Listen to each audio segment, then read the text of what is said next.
All right, so welcome again to another lecture video in writing objective type tests. And this time we shall be discussing the rules to follow when we're writing binary test items. Now, it may be your first time to hear binary test items. So, what exactly are binary test items? Now, binary test items are test items which provides or gives students two options. Okay, two options. Kaya siya tinawag na binary kasi nga dalawa. Dalawa yung options na binibigay doon sa estudyante. Okay? So you are given two options where you choose between the two, the correct answer. Okay. So most of the time we refer to this as true or false test items. But true or false test items is just one of the types of binary test items. So there are many more types of tests that could be binary because the students are given two options, okay, in that particular test. So kaya siya tinawag na binary dahil nga dalawa yung pinagpipilian. So an example of this is true or false. Later on, I will give you examples. I will show you examples of other types of binary test items other than true or false.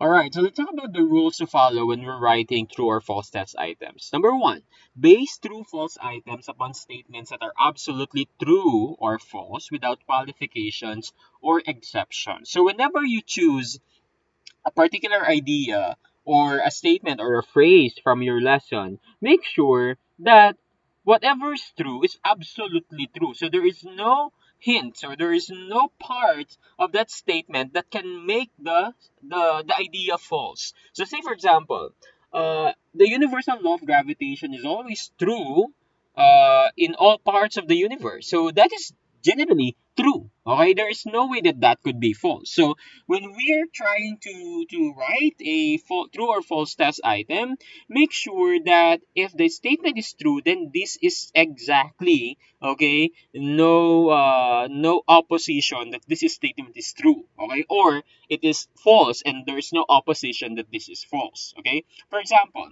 This is an undesirable test item in true or false. Nearsightedness is hereditary in origin. Is this true or false?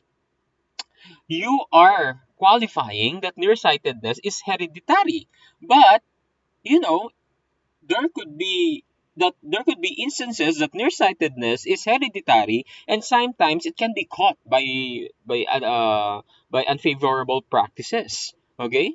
So it could be true, it could be false. So this is one thing that we have to avoid when we're writing true or false test items. So make sure that if you're writing, you have to make it exactly true or exactly false. Okay?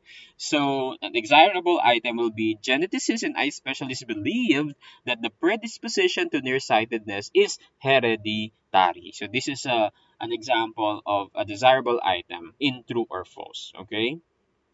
So it presents a possibility, yes, that it is hereditary. Ito kasi absolute na sinabi niya na nearsightedness is hereditary. While it is true, sometimes it could be false too.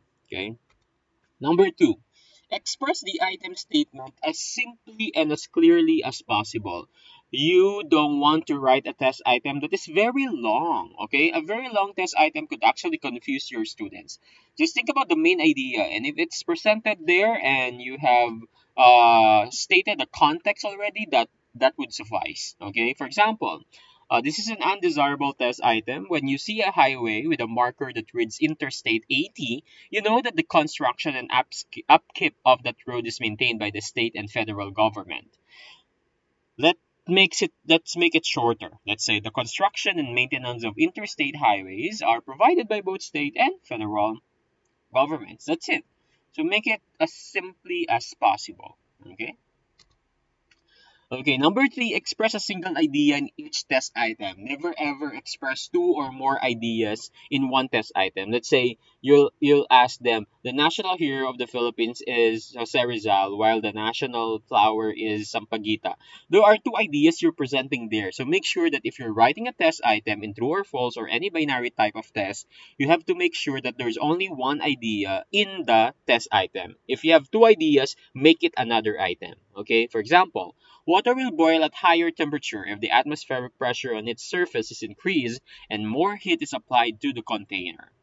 There are two ideas here kasi because boiling water at a higher temperature or boiling water can be affected by number one, pressure and temperature. Okay, pressure and temperature. So you're presenting here two things, temperature and pressure.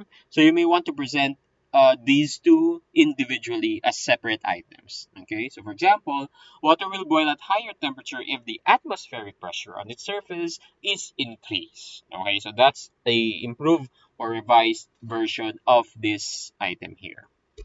Number four, include enough background information and qualification so that the ability to respond correctly to the item does not depend on some special uncommon knowledge. Okay, so yun nga, you have to present the context very well in the test item.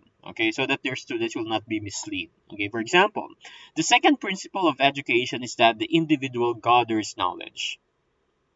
What's wrong with this? No. The second principle of education is that the individual gathers knowledge. Well, not all educators believe that this is the second principle. Okay, may mga teorya o may mga models na nagsasabi na hindi naman ito ang second principle pero meron nagsasabi na ito ang second principle. So you have to specify, if this is your statement, you have to specify who said this, who developed it so that your students will have certain basis to refer to kung tama ba yung sinasabi ng statement.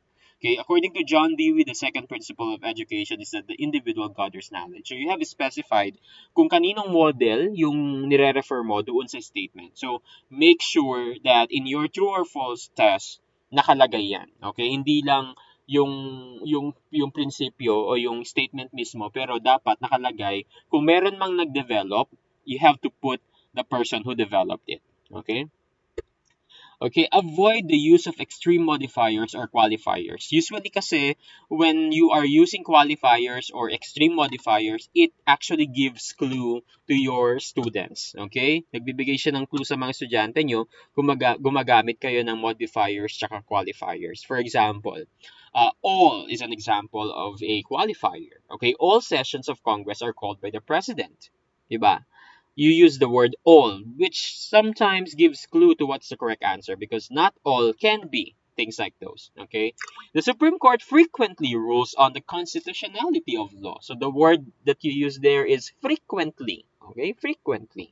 You have to avoid those kind of words. So an objective test is generally, okay, wag natin gamitin yung mga ganyan. Okay, because not only that it may be interpreted vaguely by your students, but it could actually give clues to the correct answer. And we don't want that to happen because, again, we want to establish validity of our test item. So an example of a desirable item here is the sum of the angles of a triangle is always 180 degrees. Okay?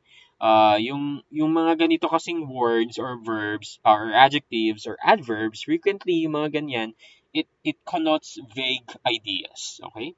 So these are examples of extreme modifiers and qualifiers, okay? All, always, only, invariably, best, worst, qualifiers like usually, often, some, many. So as much as possible, we have to avoid this kind of words when we're writing test items in binary format. Number six, avoid lifting statements from the text, okay? Not do that, okay? You can paraphrase the statements, but if you're lifting the same text in your book, that's a no-no, okay? So we have to make our own, okay? Because, books, any part of the book are copyrighted. So kung kinopya mo yun, you will be infringing the copyright of the author. Okay, so for example, undesirable, for every action there's an opposite and equal reaction. Lagi ito nababasa sa science books. So you may want to contextualize that. Okay, I'll put it in a situation. It would still elicit the same idea from your students. Okay. Number seven, avoid using negatively stated item statement. That is true. As much as possible, when we're writing test items binary format, we have to express the items positively at all times, okay? Not really at all times, but we have to avoid expressing them negatively because the tendency is, kung negative yung pagka-express mo, your students would answer it false, okay? Because they have this effect, psychological effect, that if you're using negative statements, the statement seems to be false. Okay, for example, the Supreme Court is not composed of 9 justices, so not okay. So yung not done makes the statement negative. So don't. It is advisable to use positive statements. So we can revise that to the Supreme Court is composed of 9 justices. Number 8, avoid the use of unfamiliar vocabulary. That is true. Okay? Huwag masyadong malalim yung mga salitang ginagamit mo because after all, you're not testing vocabulary or communication skills from your students. Okay? Especially if your subject is not really English or literature. Okay? So you have to use words that are understandable to your students, that are easily comprehended by your students. For example, according to some politicians, the raison d'etre for capital punishment is retribution. So, what is raison d'etre? Some students would not know that. Okay. So those are the rules that we have to keep in mind when we're writing true or false or binary test items. There are other rules to keep in mind. These are if a proposition expresses a relationship, such as cause and effect or premise and conclusion, present the correct part of the statement first and vary the truth or falsity of the second part. Okay? So kung cause and effect siya, unahin daw muna nating ilagay yung tama bago natin i-present kung ano mang gusto nating baguhin dun sa second statement. Okay? Number 2, make true or false items of approximately equal. Okay? Hindi yung in a 20-item test, 15 items ang true, 5 items ang false. Approximate lang dapat. Pwedeng 10-10, pwedeng 10-11, or 12-10. Okay? Hindi yung masyadong malaki yung gap ng number of correct answers or false or true items compared to its counterpart. Okay? The third one, randomize the sequence of true and false statement. That is true. Wag tayo maglalagay ng pattern like TF, TF, TF, or TTTT, FFFF. Okay? Make use of popular misconceptions, beliefs as false statements. Okay? Yung mga novel, okay? Yung mga trivial, okay? Your students will be stimulated by this kind of statements. Write items so that the incorrect response is more plausible or attractive to those without the specialized knowledge being tested. Okay, keep the language as simple and clear as possible, as what I've mentioned, and use a relatively large number of items. Lalo na kung yung test paper mo o yung assessment tool mo ay pure true or false lang. Okay, lahat true or false. Hindi naman pwedeng 20 or 10 items lang. Kung ganun ang ginagawa mo, 75 or more when the entire test is true or false is advisable. Okay? Remember, there is less number of time or there is less time uh, uh, um, spent on true or false item compared to multiple choice. Generally, ang true or false, sinasagutan yan within 15 to 30 seconds. While multiple choice, 45 seconds to 1 minute. So, kung puro true or false ang tanong mo o ang test mo, eh, madaling matatapos yung mga estudyante mo. So, if you want to do that, then you have to increase the number of items in your test. Be aware that extremely long or complicated statements will test reading skill rather than content of the knowledge. As what I've told you, make it clear and short as possible. Require students to circle or underline a type T or F rather than filling it T or F. Mas advisable yung nakasulat na yung T or F sa test paper at bibilugan na lang nila yung sagot nila instead of them writing T or F, because sometimes, again, we are tricked by our students. Like they will write T as if it's F or F as if it's T. So, mahirapan tayo mag-check in that case. Okay? So, you have to put there na lang T or F, and then they can encircle or underline their answer. Okay?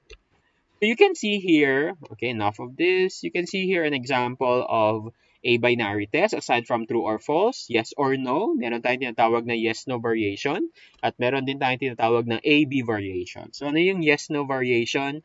Answerable by yes or no. Okay, answerable by yes or no.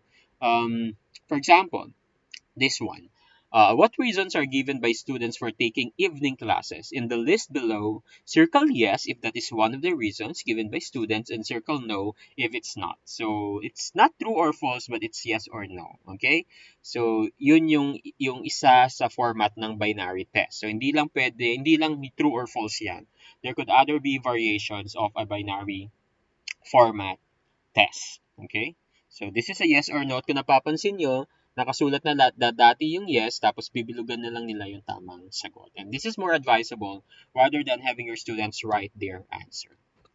Then we have A-B variation. Ito naman, A or B, uh, kung A, meron siyang corresponding idea or concept. May pinagpipilian. So halimbawa, you are testing their knowledge on health-related and skill-related physical fitness. So, 'di ba?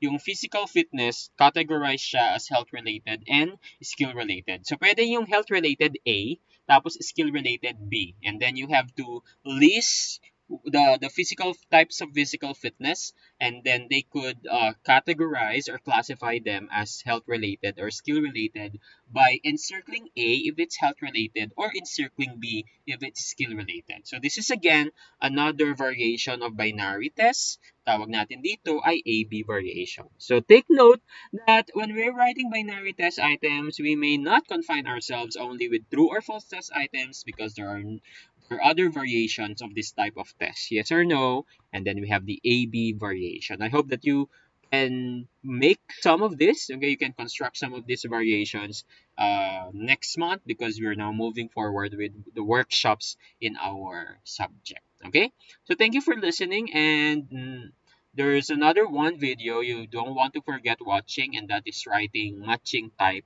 test. Okay, thank you very much.